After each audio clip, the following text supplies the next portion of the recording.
ॐ ह्रीं श्रीं क्रीं श्रीं कुबेराय अष्टलक्ष्मी मम ग्रहे धनं पुरय पुरय नमः।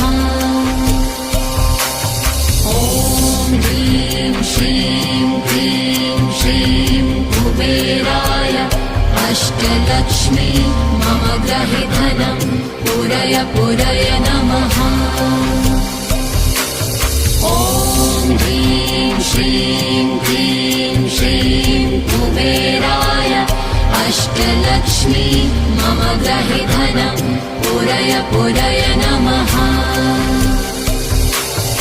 ॐ ह्रीं श्रीं क्रीं श्रीं कुबेराय अष्टलक्ष्मी मम ग्रहे धनं पुरय पुरय नमः।